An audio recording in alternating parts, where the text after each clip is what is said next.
Welcome to the Naavik Gaming Podcast, where it is our mission to explore the business and future of video games. We bring together the industry's brightest builders, investors, and thinkers to keep a pulse on current events, dissect emerging trends in games, share lessons learned, and have a great time. This podcast is also part of Naavik's growing ecosystem, which ranges from free and premium research to consulting and advisory services.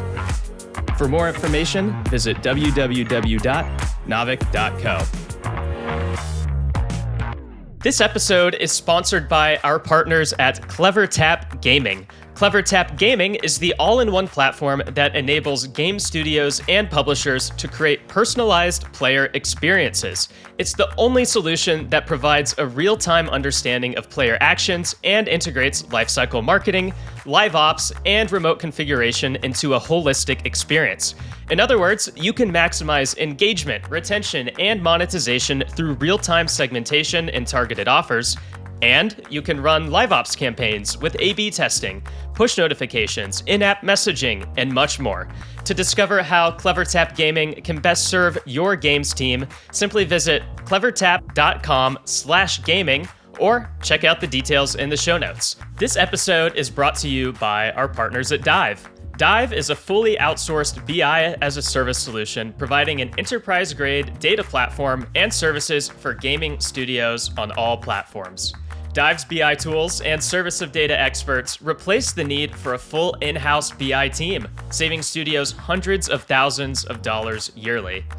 If you're interested in learning how Dive can unleash the power of data in your games business and save money doing so, simply head to dive.games or check out the details in the show notes.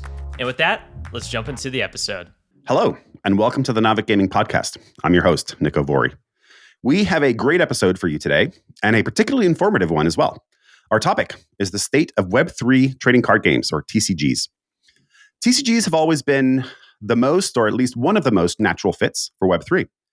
Their real-world analog cousins are inherently collectible, generally have a notion of rarity, and have a thriving secondary market. The infamous Black Lotus card from Magic the Gathering just earlier in 2023 broke its own sales record at $540,000. So there is a long history of high-value cards changing hands for real money. So it is no surprise that some of the earliest and most hyped entrants into Web3 gaming were TCGs, many founded by industry veterans. But how are these games doing? Have they grown into the early hype and often large valuations they raised venture funding at? Or have they disappointed and not quite lived up to their potential? At least not yet. So to dive into the Web3 TCG space, we have Naavik's very own Web3 analyst, Devin Becker, who recently published in December 2023 an in-depth look into the genre, which is a must-read for anyone interested in this space. We will put a link in the show notes, as always. Devin, welcome back to the pod. Great to have you here. Yeah, man. Thanks for the excellent intro. I think you took a little bit of my talking points from the beginning there, but well said. Very interesting space, and I'm excited to be in here talking about it. And actually give a good reason for that. Why one of the later topics I think on this. There you go. Awesome. Well, I'm sorry if I took any of your thunder here, but you are the expert. I am merely the host. So our listeners will learn much more from you than they will from me. So why don't we start from the very top here? 30,000-foot view for our listeners here. What are Web3 TCGs? Why are they at least theoretically a great fit for Web3 above and beyond what I mentioned in the intro? Yeah, I mean, a big part of it is the stuff that you mentioned in the intro, which comes down to the fact that they're inherently collectible in the sense that they're like a modular game where you can collect multiple pieces and have a reason to collect multiple pieces, which, a lot of games lack. So this is already like a motivation for collecting multiple things and some of a reason for NFTs to exist. And then that secondary market has existed since the very beginning. There was never not a secondary market for at least the physical card games. The big problem was that digital card games just didn't have a great way to handle that. And, in theory, they could have solved a lot of that and kind of kept it a little bit, within their own sort of ecosystem. But it just was too complicated to handle. Not that we've solved everything, but Web3 does make it, I think, a little bit easier to treat secondary markets as secondary markets and not some weird sort of internal market in the game. And so I think that's just been a big obvious use case for this. It makes sense to have this for like going back to, again, Magic the Gathering, the original one, was never not a market that made sense as a collectible that's tradable. Yeah, and I think that collectability, tradability, I think those are probably the two key things that I pick at, and rarity as a kind of a third one. So why don't we highlight a few, again, at the 30,000 foot level without going into the details? We're going to do that in a bit on some of these games. Why don't you highlight a few that you think deserve a look, and just a very quick note on why you think so? Yeah, I mean, a lot of the ones that were covered in the articles, I think are the ones really worth checking out in the sense that they've been around for a while, had a chance to polish things up and try to continue to iterate in the actual open market, which is, of course, useful for getting things into this space where players are enjoying them, or at least trying to get there. And Gaza Unchained is one of the big ones that's just been around for quite some time and has had a chance to really improve the game over the last year. Skyweaver as well came out really, really polished, and I always kind of find it funny that people that haven't played it, because it just looked so good from the beginning, not just visually, but like the polish, the animations, the style, but just always kind of lacked a little bit of traction there. And then Splinterlands, almost at this point, I guess, for just seeing some of the older sort of iterations and unique ideas around how you would implement it in the blockchain. And Parallel is kind of one of the newer ones that's in the sense of getting towards being more of a public release, whereas it's been a bit more closed prior to that. But I think it's worth looking at just a lot of even the minor ones, because they're interesting. Just some of the ones that I mentioned offhand in there, like Dark Country, which is, never really got a ton of traction, but was interesting at the beginning. And other ones like Deviant's Factions that really kind of tried to make a go at it. A lot of people really put in good effort in the space, just not everyone can succeed. Yeah, well, isn't that games for you? Yeah. More broadly, right? So let's do a quick sanity check. We're going to go into those titles in more detail, or some of those titles, maybe even all of those titles. But let's do a quick sanity check against something that most listeners, will be more aware of, I think, and that is popular Web2 TCGs on mobile. How big are those Web2 TCGs? Some of the names there, and how does Web3 compare so far on some of the metrics, popularity, revenues, things like that? Yeah, I mean, Hearthstone was kind of the big one that made things really big in the TCG, like a lot of copycats, things like that. But it's it's diminished a little bit over time. But even that said, that's still looking at according to data.ai estimates, around 3 to 4 million a month in revenue. And then you've got other ones like Marvel Snap doing more than double that at more like 7 to 8 million a month. And that's from 4 more Hearthstone people, which is the funny part. It's like they kind of iterated on what they thought worked, and clearly that's the case. So market size wise, that's definitely, I'd say, a lot bigger than Web3 has been. However, we don't have an accurate way to gauge like number of players. Not that we necessarily do for mobile either. It's still more estimates, but I think it's a little bit more potentially accurate because people aren't playing with multiple wallets or multiple accounts as frequently on mobile. Not that they can't, of course. People have emulators on computers and stuff like that. So I would say, though, just because the maturity of the market and those a few games that are doing really, really well has made it much, much bigger than Web3. But the potential is clearly there because of the tradability, again, is not something that exists in those games. Mm-hmm, mm-hmm. So if we take some of those numbers, about 100 million a year in gross revenue, give or take, would be kind of just those few, and if you include all the super tiny ones, I'm sure it goes up significantly after that, even as they all add up, because of course, long tail. But for a single title, we're probably looking at Marvel Snap, something like 100 million, maybe a little more a year in gross revenue, at least according to data.ai estimates. Yeah. And it's doing quite well for a game that doesn't even really sell cards to the players like all the rest do. So it's kind of an interesting twist on things. Yeah. So, but big numbers, 100 million. It's not Supercell. It's not Clash of Clans, right? But it is still a very sizable and very healthy business there. Okay, so let's talk about the player base now. So, are the Web3 TCG players already existing Web2 TCG players or analog players, or is Web3 tapping into a brand new audience being exposed to TCGs for the first time, perhaps? Yeah, I mean, it's hard to get accurate demographic information, but just kind of anecdotal based off of my observations in the market. It's definitely an interesting mix. You've got a bit of the kind of typical TCG players that are interested in more so the digital TCGs, whereas I don't think you're going to find as many people that are really into the physical ones diving into the Web3 space unless they just want to try out the sort of collectability aspect, things like that. But the actual Web3 native players tended to play, whatever they could get their hands on. So these ones that are older, especially, have a lot of those players that just kind of stuck around after finding some interesting stuff about the game or just really liking playing it. But these aren't necessarily games where you're making tons of money on trading things like that. So it's nice that it's more so the actual players outside of like some of these games that do have a bit of the bot side of things. Unfortunately, just due to some of the play to the earn nature, I think kind of attracts a little bit of that. So it's a nice mix. Obviously, it would be much better if there was a lot more sort of the native players mixed in, and then also that this was growing the market interest in TCGs in general. But I would say like it's actually not bad considering we're potentially bringing in, as you sort of hint at, a new audience due to the tradability or the play to earn aspects. And how has that evolved over time? I'm sure some of those during the crypto bull, were new to TCGs, but they perhaps were more attracted to the financial motivations, as were, many games. How has that evolved over time? What does it look like now? Did it peak and then decline? Has it plateaued? Is it stable? Is it growing? What's the state there?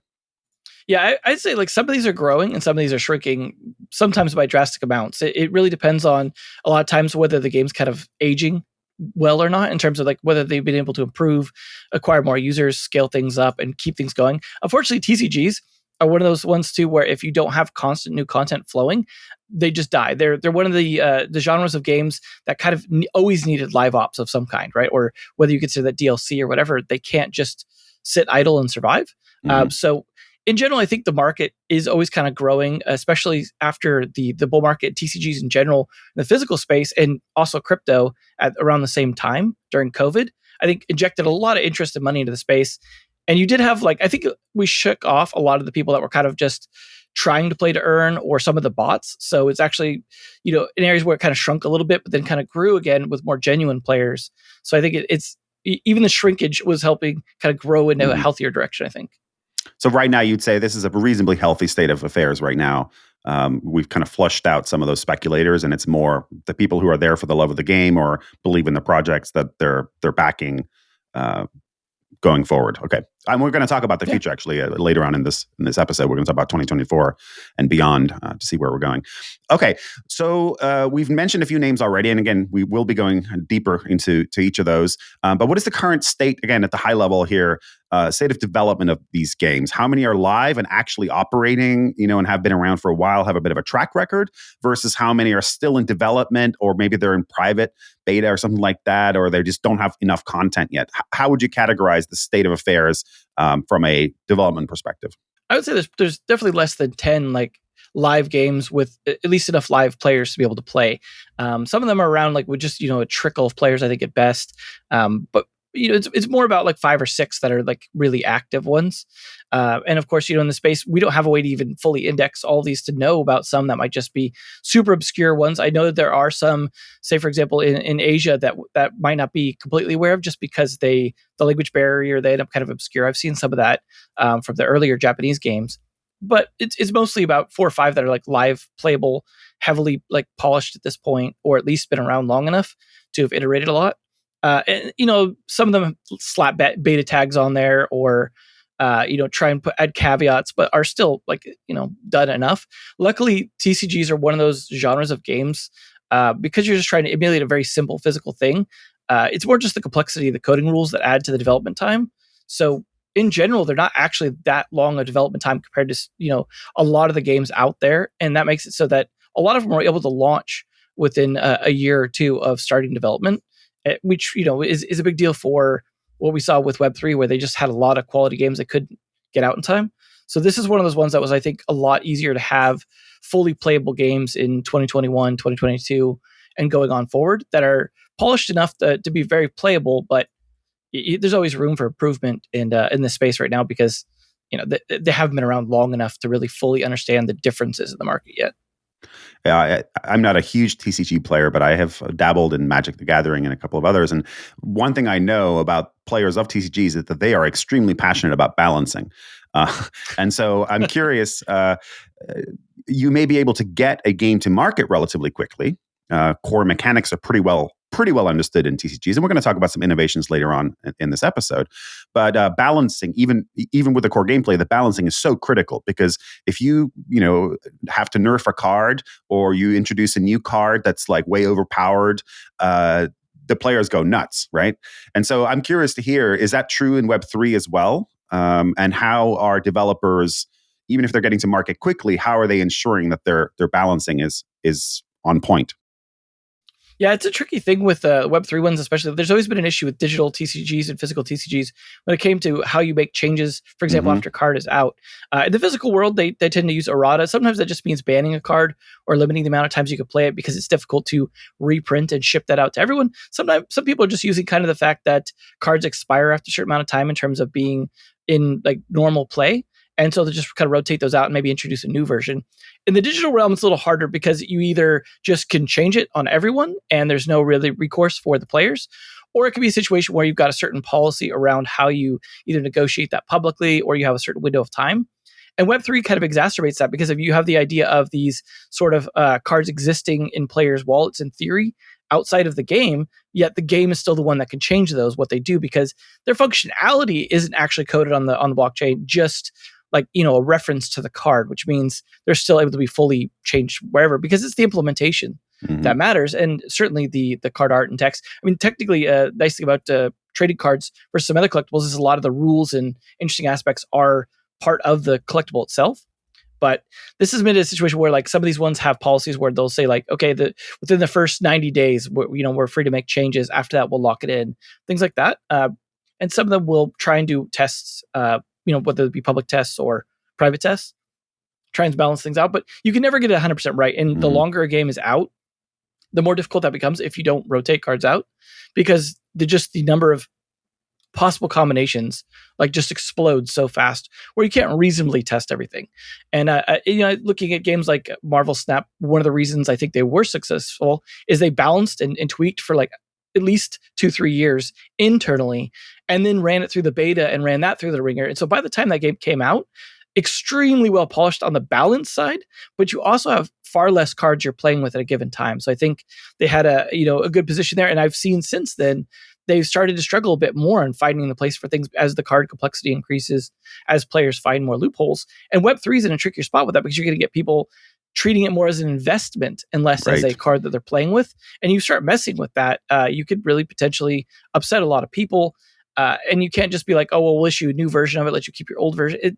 It's complicated. And so I think if we get people heavily spending for, very exclusive even versions of cards, being able to change that whenever you want as the game developer is still going to be problematic because that kind of goes against what, Vitalik was saying. He got started Ethereum 4 was that sort of World of Warcraft experience where, Blizzard could change something on him and he couldn't do anything about it. We're still kind of in that situation with TCGs.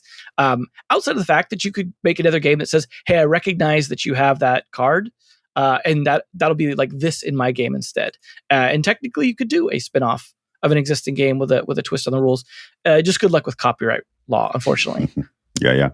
It's interesting that you could do a whole episode on what does it mean in Web3 to own an NFT card or asset when the developer still can change. The metadata lives somewhere else on a private server, and sure you own this digital representation of something that can actually be changed for gameplay purposes at any time, just like it can in Web 2. So it is interesting how much has changed and how little has changed at the same time as we migrate to Web 3. Slight change of pace here. I'm very curious to hear who's building these games. Do we have big veterans of the physical world or the Web 2 world coming in, or are these more Web 3 native developers, designers who are putting a fresh twist on, what are traditional, air quotes, traditional TCGs?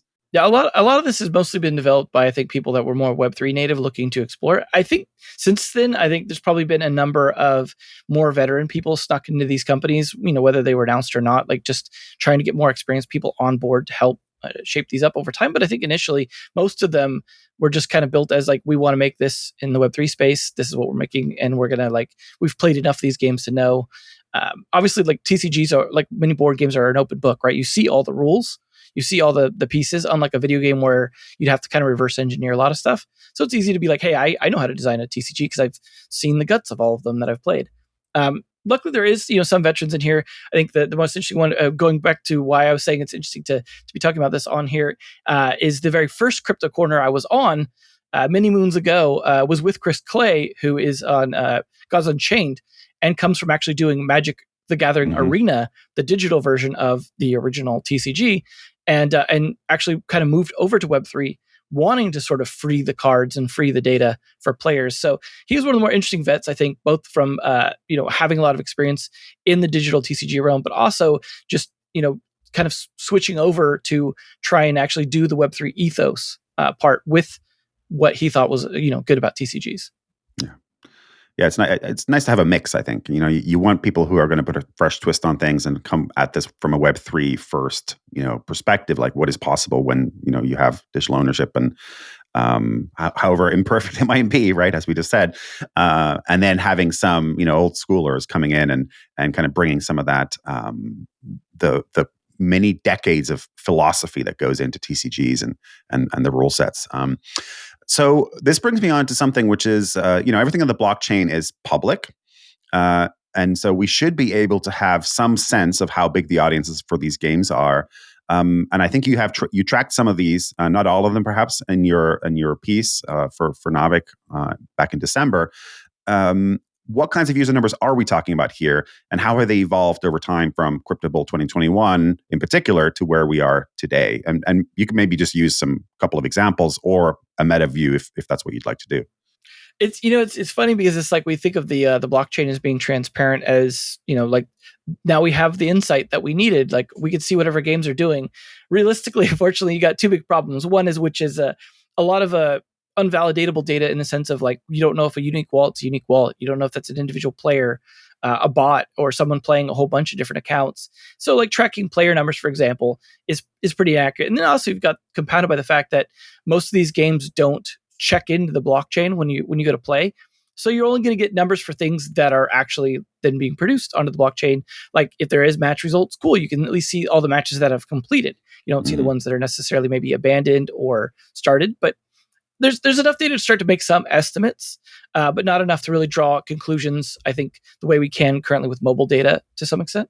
But even looking at that, like Splinterlands is a good example of a game that basically did everything on the blockchain for the most part. I mean, they migrated some stuff off, but as far as the important aspects of this, they're primarily doing it as a transaction on the blockchain, which is why they're a bit different than most of the other traditional TCGs here, which is given us at least some user numbers. And unfortunately, they're not great for the game. It's we're going from a peak of around 400,000 unique active wallets down to a tenth of that now at about 40,000.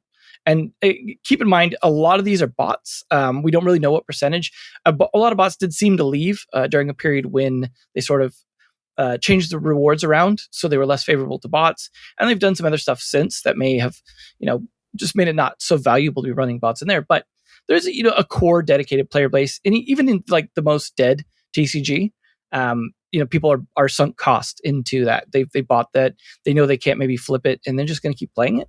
Skyweaver, on the other hand, had a third-party, data site showing.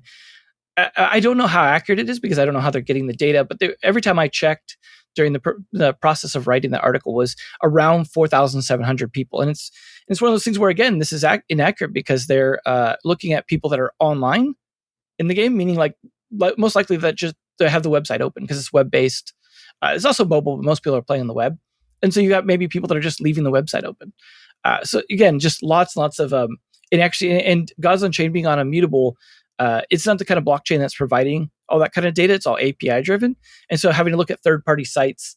And the nice thing is at least there was match results. So I tried to kind of do some back of the napkin math to try and determine, maybe how many people are online based off match length and number of matches and things like that. And it was looking at, probably less than 5,000 concurrents, maybe less than 3. It was really, difficult to estimate over multiple days, but I don't think they have a huge amount of players. Now, of course, if these migrate over something like Steam, we might be able to get something more through like something like Steam charts, get better player data because that's much more likely to be unique players, which would be nice. Like I think as this market matures, oddly enough, the less it's on the blockchain, the more we might actually get more accurate data. As ironic as that is. Oh, the irony of it all.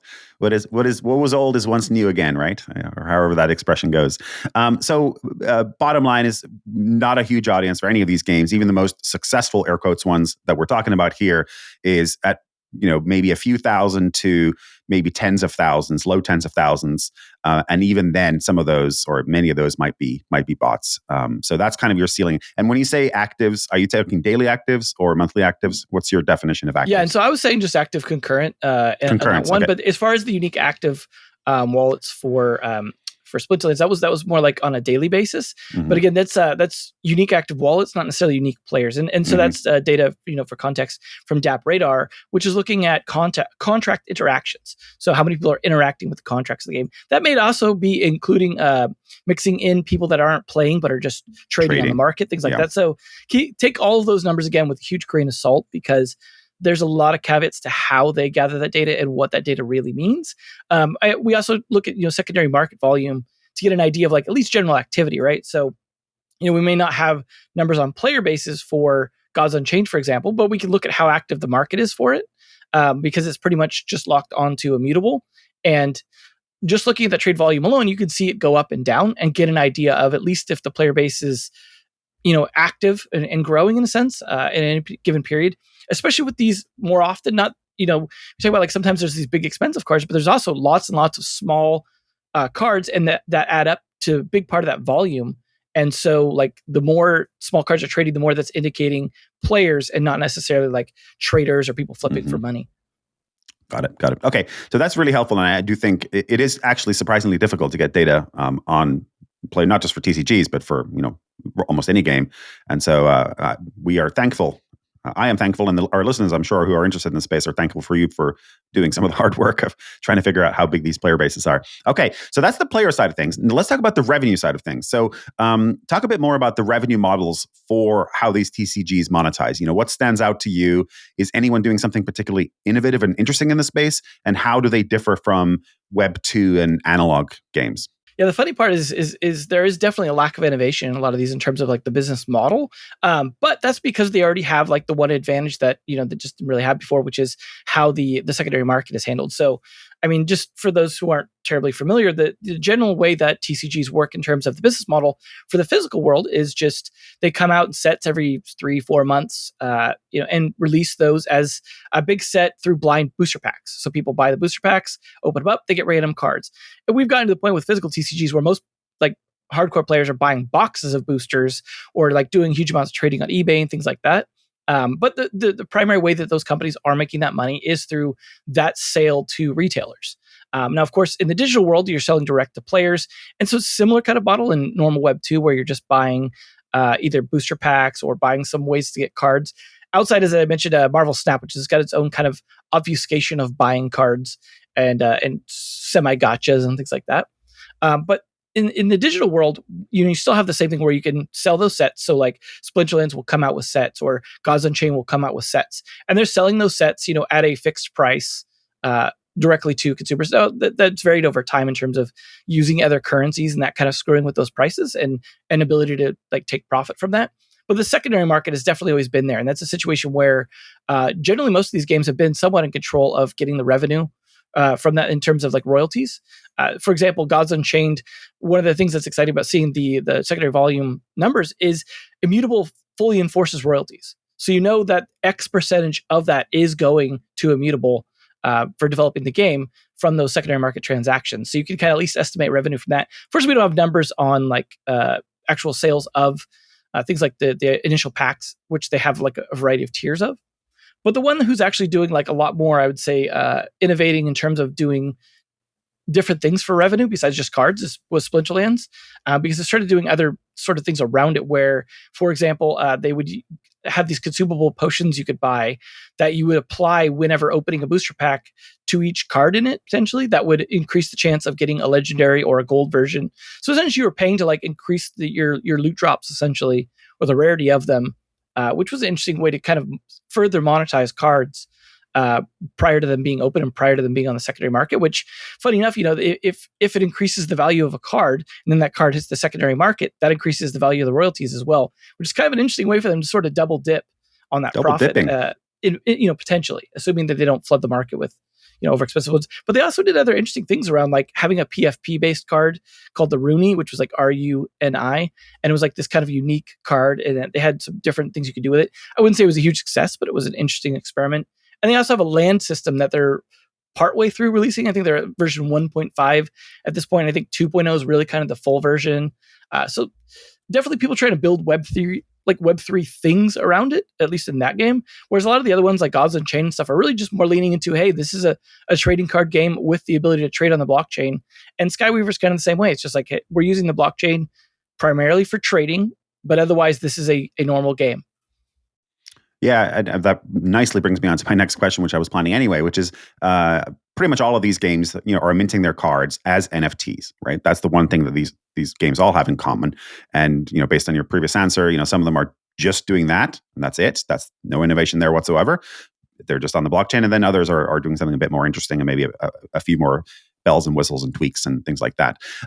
Now, again, we go back to hey, everything on the blockchain is theoretically public, and we know that certainly Magic the Gathering. We mentioned the Black Lotus, $540,000. It's legendary in that game, and it's traded for hundreds of thousands of dollars in prior years too. This is just the latest iteration of somebody prepared to pay that much money.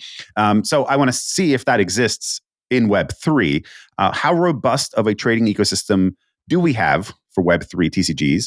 And what do the record sales for various titles look like if you've been able to track that? So yeah, it's a little difficult to get like the exact numbers for a lot of this stuff, mostly because like we're talking about often trading in different currencies that aren't necessarily pegged to the dollar and things like that. Whereas Skyweaver uses USDC, but they're not also selling like very expensive cards. Most of it's a lot of times cards are $1 or $2. Which is a bit more actually than physical like common cards go for in the real world, which are usually pennies.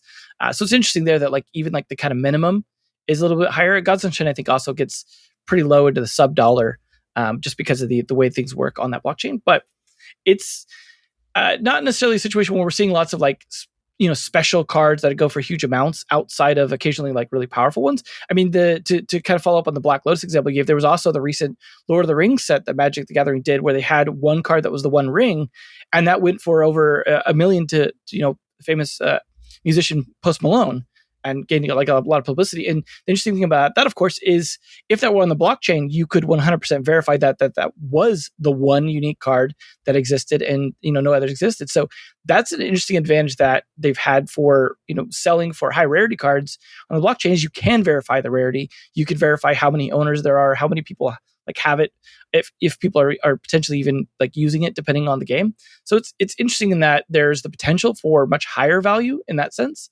And I would say there has been probably a lot more higher numbers for like say legendary level cards than a game like Magic the Gathering, where those tend to be a little more common, and most people are just really having to buy a lot of them for a deck, which kind of adds up that cost. Just to give kind of an anecdote, like personal experience that I could verify to the numbers.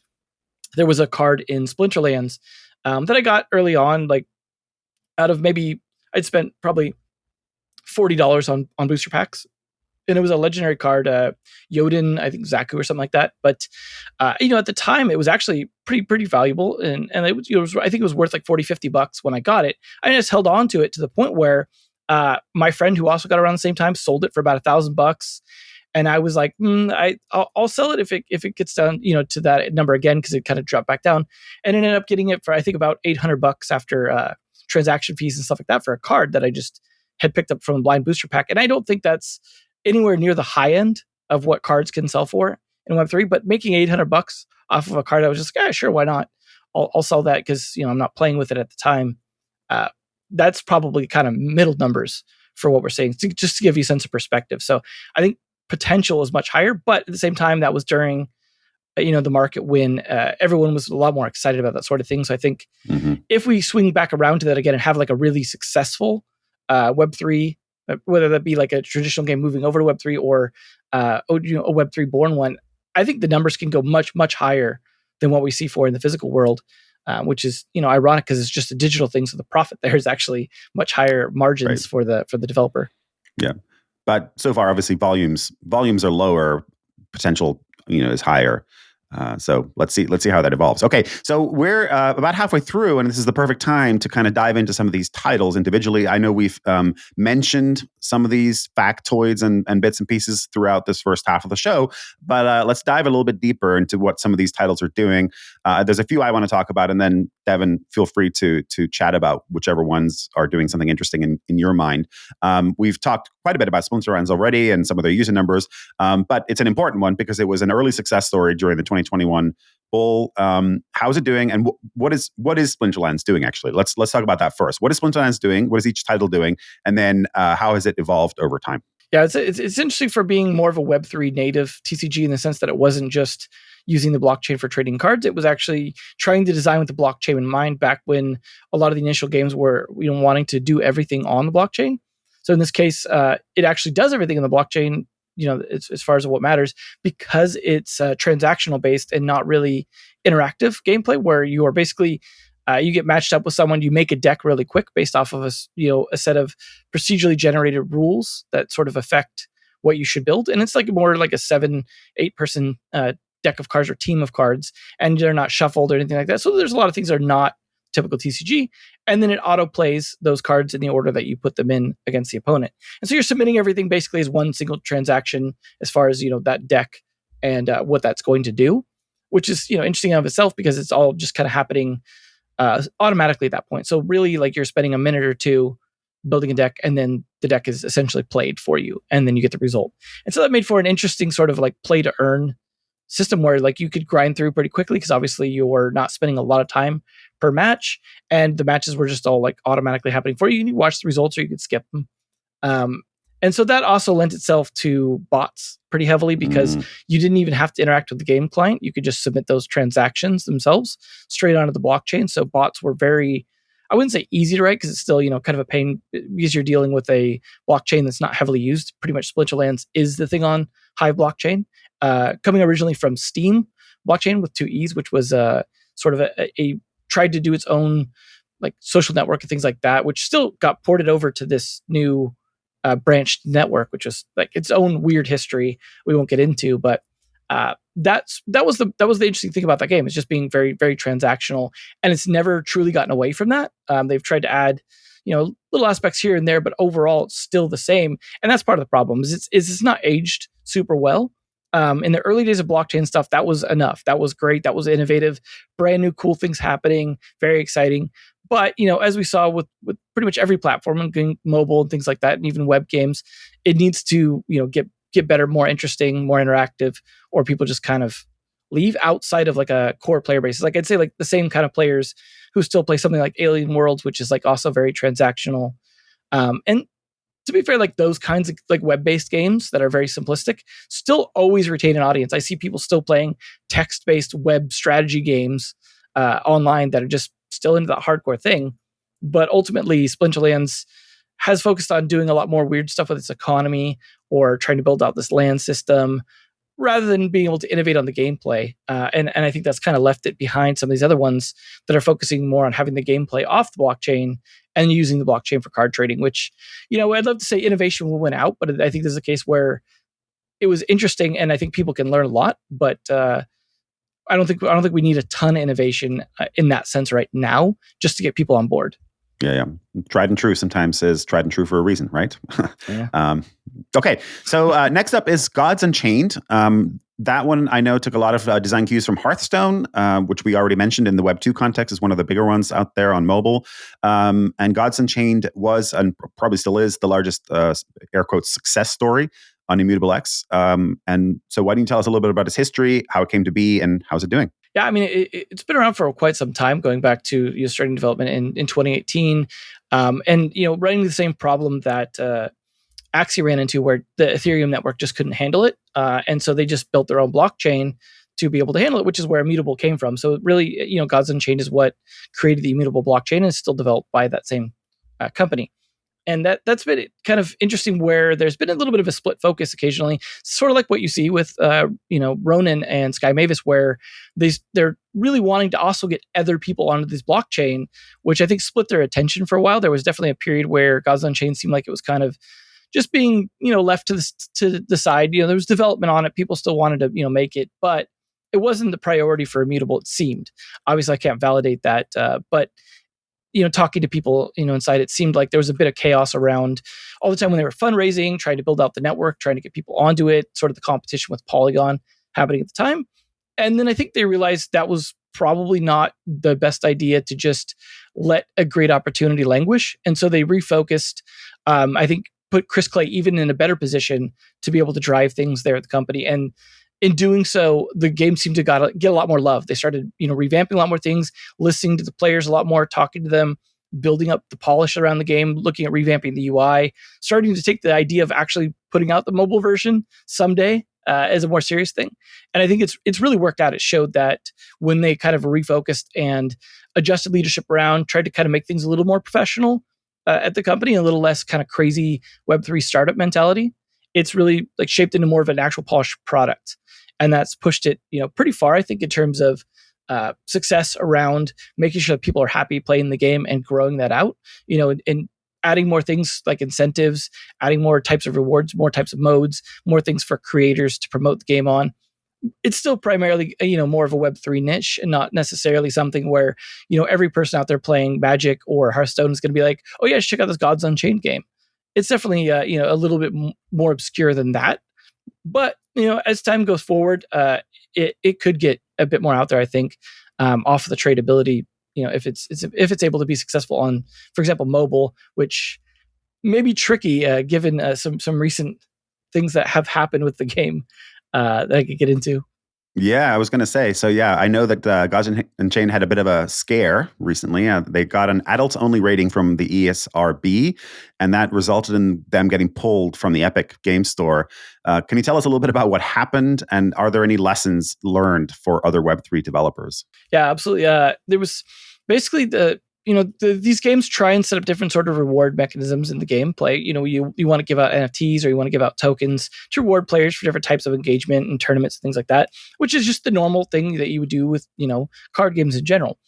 And so, wanting to do exactly what they do in the physical world, Gods Unchained wanted to do what's called a sealed mode. And a sealed mode generally means you get a deck that you don't get to, know what's going to be in it ahead of time. And the exciting part is playing that against other people who are in the same situation. Sometimes it means everyone has the same deck, but more often than not, it's who knows what the deck's going to be like. Let me jump in this tournament. I'll play it, see how far I can get.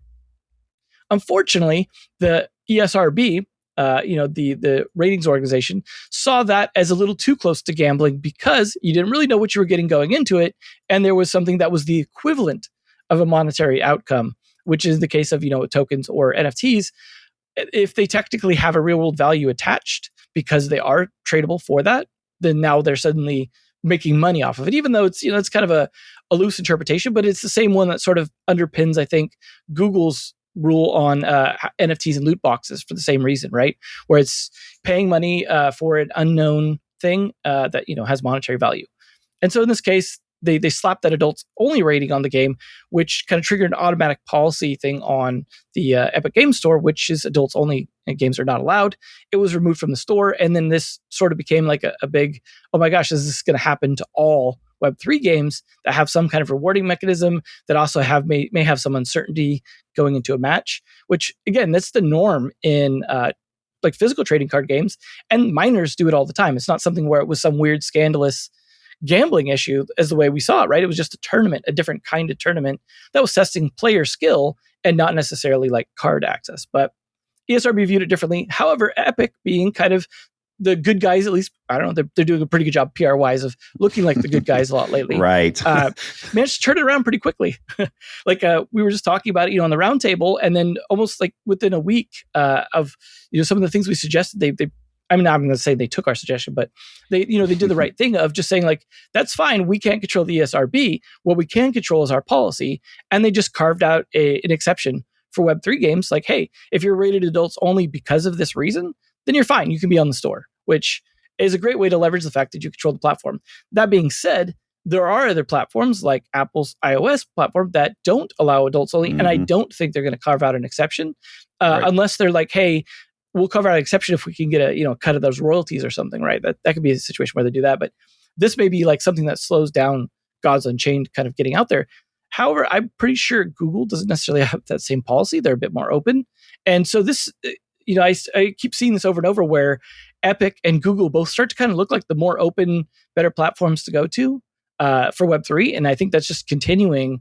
And if Web3 takes off at some point where it's like everything should be Web3, then either Valve and Apple need to reapproach that, or Google and Epic suddenly start winning, which it would be a very interesting outcome. But I don't think the other companies would be like, maybe I'll sit on the sidelines on this one and let them win. So we could see some policy shifts from everyone in the future to accommodate this stuff better if it's starting to make significant money that they want a piece of. Yeah, and I think that's the big if, right? Like, so number one, it needs to be big enough of a business that any one of these guys cares. Epic seems to be the one right now that's at least listening, even though that business probably isn't very big for them either, right? But they're just, they're putting themselves out there as innovators and the most open for developers. And I think that's a good thing. That's a great thing. But then number two, it is another example of how many different policies and agencies are involved here and different players, big companies. You got the ESRB and the other ratings agencies. You might have legislators in various states and at the federal level, different countries. You've got the internal policies of all these big companies. That's very hard to navigate. I mean, it's hard to navigate as it is. You must be in a ton of Slacks where, other game developers are like, oh, our app wasn't approved by Apple. We don't know what the reason was. Like that in Web 2 is already a huge problem. Slap on Web 3 and it's even harder. So it is going to be interesting to see. I think that is going to slow innovation until there's more guidance and more clarity on some of these policies at the ratings agencies and the policy maker level, but also at the individual company level. So yeah, what's the lesson there for Web3 developers? I don't know. Be careful, I suppose. I would definitely, I would offer one, which is that I think in general, we're headed towards a bit more of a sort of battle over what gambling really is, what we consider gambling. Like the loot box thing has kind of been building up for a while, right? And there's some countries who have tried to legislate against it or apply certain rules. We have things like transparency around like odds for some things. But we're getting a situation where if we're talking about wanting to give players real value, as we can see, that starts to creep into that gaming, real world gaming territory, and then law, of course, doesn't always catch up very quickly. And so we're starting to be in a tricky position where Web3 has to really navigate a lot of legal issues already, as you mentioned. And if anything's worth value, then that all of a sudden everyone wants a piece of that, whether that be legislators or people trying to protect kids or whatever it is. So I think this is not going away. This is not a isolated incident. I think the lesson for Web3 developers is to really think about the value flows in your game, not just from an economy standpoint, but from how that starts to look from a legal standpoint. We already have all the considerations around like, hey, are these tokens shares of the company now in the SEC? Mm-hmm. And all of a sudden not only are they shares and securities, but they're also somehow like gambling. And so not only are you like gambling, but you're gambling for securities in a company. And just what a complicated mess it could be based off of how you represent what these things mean and how you allow them to be traded or not. I just think this is go into it like very cautious, knowing that you may have to tweak things to deal with legal issues because this is not going to like resolve itself quickly in the next like couple of years. Yeah, I mean, the crypto bull was all about move fast and break things and not worry too much about what the legal was. I think now this new phase we're in, it's the opposite. You be careful because SEC is taking enforcement actions. ESRB is taking actions and slapping on ratings. So it's definitely a different environment for sure. And, I've been around the Web3 space from that early bull and in crypto since about 2016, 17, and went through the ICO craze of that era. And it's always like this roller coaster. It goes up and it goes down. It pulls back and then it accelerates. There's a lot of risk taking and then there's a lot of being very risk averse. So it's very cyclical. And, are we seeing beginning of another crypto bull? Like kind of feels that way to me a little bit. There's a little bit of that same scent in the air as there was in 2020, 2021, and then 2016, 17 before that. So let's see. I'm not always Fingers right. crossed. In fact, I'm frequently wrong. But yeah, I'm kind of somewhat excited to see what this next phase brings. Okay. The last title I wanted to talk about specifically is Skyweaver, another one of the big ones. This one goes back to 2019, which is practically ancient in the Web3 world. What have Skyweaver been up to? Yeah, I mean they're one of the ones that I find interesting because they were so polished so early. Like I had the beta of the the mobile on my phone for like years. It seemed like they've had it looking and feeling and being a really nice game, which was usually that's the part that's hard for a lot of these game developers. They had that very early on, but they just couldn't seem to get the other part right, which was retaining players, finding an economy model that both managed to bring in continuous profit, but also keep players around. It seems to have been very tricky for them to figure out what they wanted to do. Very early on, I would say the game was almost too generous with the way that you could play with cards you didn't own and things like that, and didn't really have like a great incentive around sort of spending money and sticking around in the game. They didn't really have like great progress systems necessarily, and so they're looking to, it seems like, shore that up as much as possible. They've been really looking at different ways of building what they want to build around the game, but I would say it's been kind of slow to the point where I kind of wonder how much of the focus it is for Horizon, the company that makes it, because much like I said with Immutable, they're also a technology company in the sense that they developed some technology for this game that in this case is Sequence Wallet, which they seem to have focused a lot on doing other things with that and sort of partnering with games and blockchains and things like that to like just blow that technology up, because it was a very nice thing that they built in terms of being a wallet that was, had social logins like Google or Facebook kind of thing that you could log into, but wasn't custodial, had good recovery options,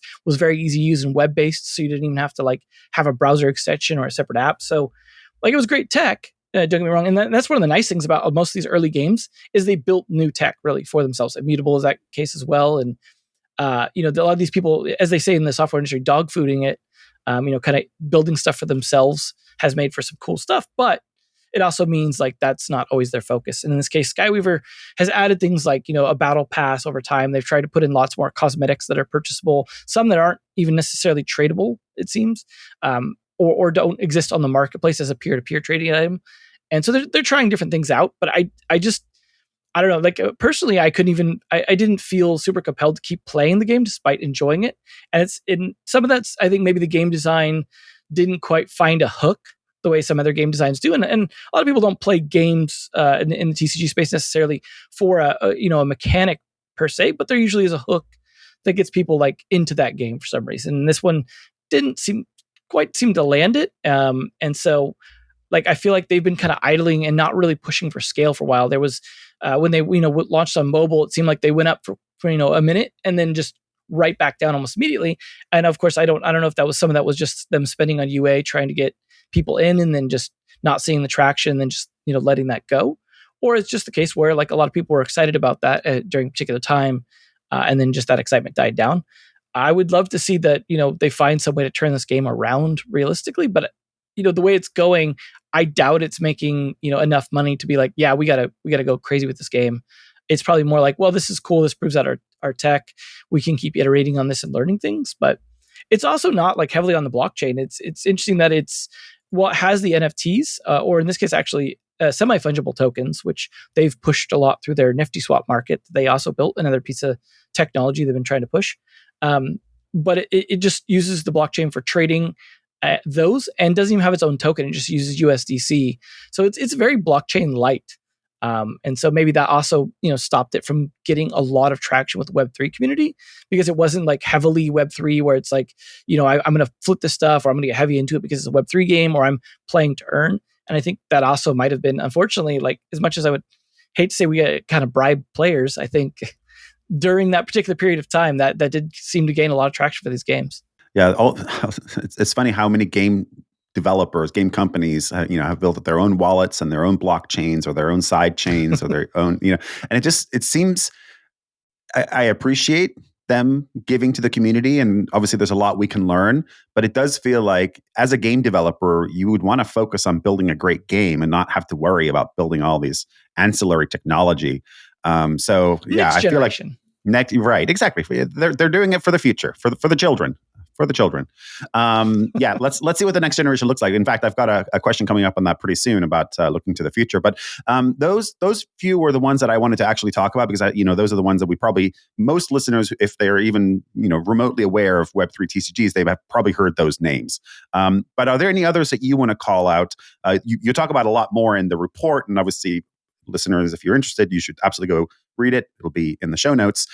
What else do you want to call out other than those guys? Yeah, I mentioned a little bit earlier too, but Parallel I think is definitely an interesting one to watch, just because it's been a bit on the upswing, and I'm obviously at a tough market, and managed to build up quite a bit of fan base without even having had much of a game for a while. Obviously, some of that was just like the crypto curious and stuff like that, but I'll really be interested to see, how it launches when it actually comes out of sort of closed beta. But I looked at, some way to kind of track how well it's doing by looking at, they've had season passes monthly. They're on season 5 now. So their 5th month of, having a season or battle pass in closed beta. And so you start to look at the premium cards that come out of that season pass as kind of a proxy to get an idea of how many people are, buying that battle pass, for example. And it does seem to be trending up. Right. So they're doing something that is, at least the people that are heavily into the game are enjoying enough to continue to purchase that pass, or just getting enough new blood in that are purchasing that it's still continuing to grow just off of the number of owners of that growing each season. Obviously, we'll see if that continues all the way into like a full launch. I do feel like the game still has a lot of work. That being said, if you're into like a very sci-fi aesthetic, it's very cool like that, because there's not necessarily always a lot of very, very sci-fi heavy TCGs that have stuck around. So hopefully this could be one of those, being kind of a technology product itself. Cool designer as well with Koji, who I've spoken with quite a bit and did some panels with and stuff. Very smart guy that hopefully can steer that ship, into a very successful game when it comes out.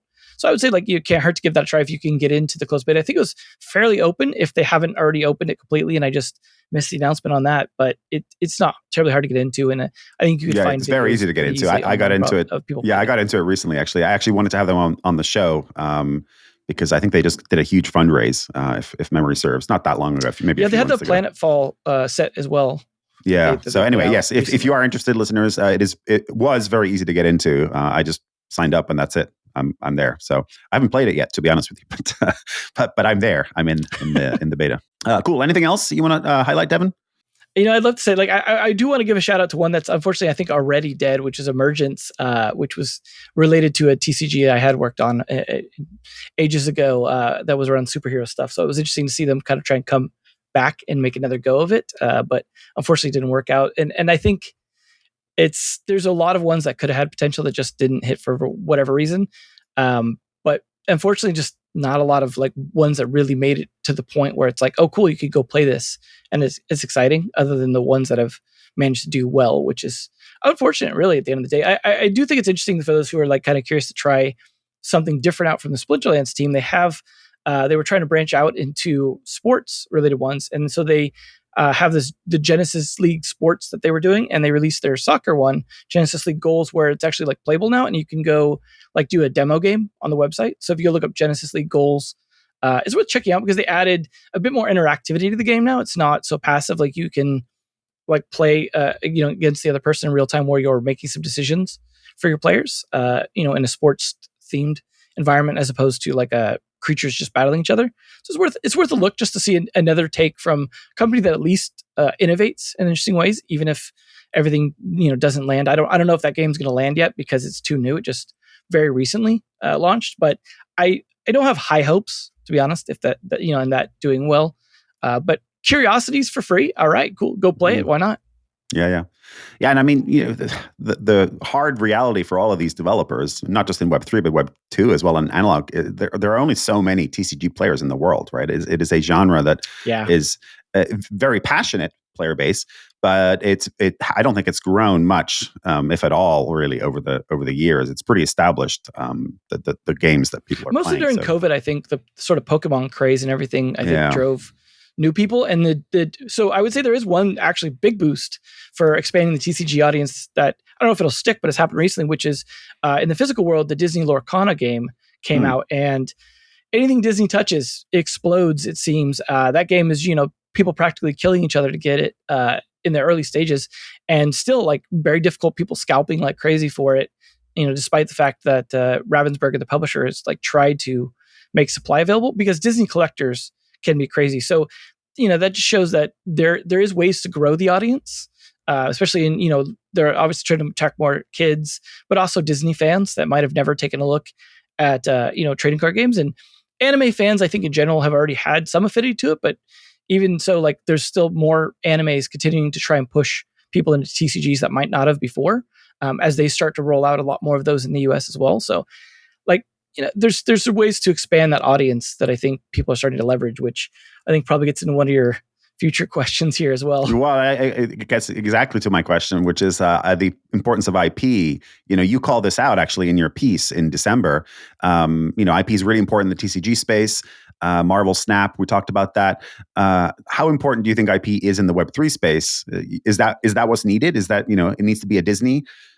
There needs to be a Disney tag on it or something like that in order for it to actually succeed? Or do you think there's room for original IP, 2024 and beyond? I mean, just going off of both the physical TCG evolution over the last, few decades and the digital space as well, I think in general, if you want to have a very high chance of succeeding or at least getting over the initial hump, like you're going to need IP attached in some way that has some built-in audience, or just get really, really lucky. I mean, it's few and far between. Like I mentioned, sometimes it's off of innovation. There are times when you've innovated hard enough or find a particular audience that feels underserved. Like something like Flesh and Blood is an example of a game that had no IP in the physical space and has slowly managed to crawl itself to being a very popular game because of some of the approaches it took and a particular sort of niche audience it was trying to serve. But outside of that, pretty much, there was always kind of the rule that you had to have like a cartoon attached or you had to have like some other major IP attached to it. But that has never guaranteed success in space. But it makes sense when you really think about it. Like when we're talking about trading card games, if you take the game part out at the end and just look at the trading card, who's going to trade trading cards for an IP that they don't know anything about? In general, unless they're really into the art, no one, right? You have to kind of sell them on the IP and sort of build it up over time. So in general, if you're thinking about people being excited about having a card and trading it, even outside of just playing it, it makes sense to be attached to something they already like. And so that's just kind of been the history of TCGs.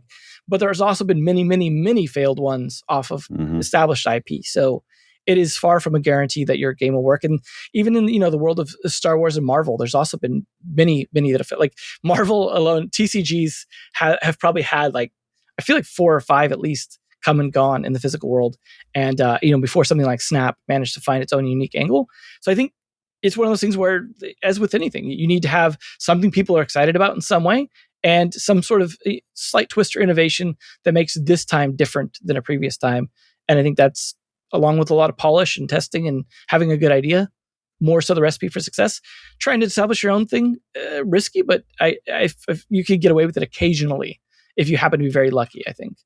Yeah. And I think with Web3, the angle there, I think, or the hope there was that being early to Web3 with original IP would be the opportunity to succeed. I mean, just like it was with mobile free to play when the app stores opened, you could succeed with a completely non-IP title as long as you made a good game because the IP holders weren't there yet, right? So, some of the early games, Angry Birds and Slotomania and the casino genre, all games that, Clash of Clans, all games that had zero IP built a really good, compelling game and were able to succeed and lock in a pretty big audience early on. So I think that's been the bet, I think, a lot with a lot of these TCG developers in Web3. It's like, hey, Web3 is a new platform, essentially, or a new distribution mode or a new mentality.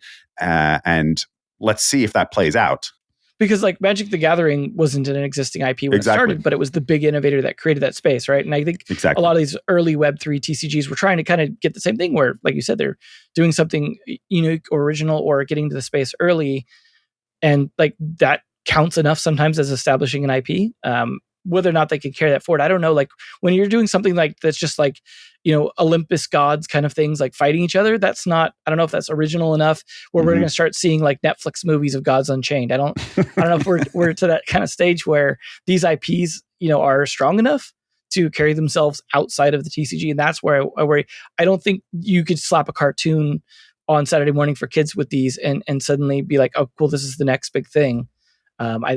I would love to say that these will stick around for a while, but the more I wrote the article and did the research, the more pessimistic I get just long term for most TCGs in general. Rarely live past a few years of success. Well, I typically like to end on a high note, Devin, and you've just put a downer on it. So for once, I think this is a great place to stop. Though, if you haven't read Devin's piece, it's fantastic. Go and read it. It's in the show notes. If you care about Web3 and TCGs or are interested in Web3 and TCGs, that's your resource. In my opinion, it is the best resource out there, most comprehensive analysis of this space. So go check it out. And Devin, as always, thank you so much for coming on the pod today. It's always a pleasure. Yeah, likewise, man. It's great to get a chance to talk to you since we this is the forum where we do it more. But definitely a lot of cool stuff to explore. And I keep doing what you're doing, man, in 2024. All right, and you too, right back at you. And a big thank you, as always, to all of our listeners. We'll be back next week with more interviews, more insights, and more analysis from the weird and wonderful world of Web3 and the metaverse. Until next time, friends, stay crypto curious and feel free to send questions, guest recommendations, and comments to me. My email is nico@naavik.co. If you enjoyed today's episode, whether on YouTube or your favorite podcast app, make sure to like, subscribe, comment, or give a 5-star review. And if you want to reach out or provide feedback, shoot us a note at podcast@naavik.co or find us on Twitter and LinkedIn. Plus, if you want to learn more about what Naavik has to offer, make sure to check out our website, www.naavik.co.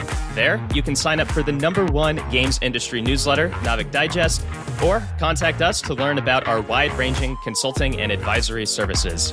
Again, that is www.naavik.co. Thanks for listening, and we'll catch you in the next episode.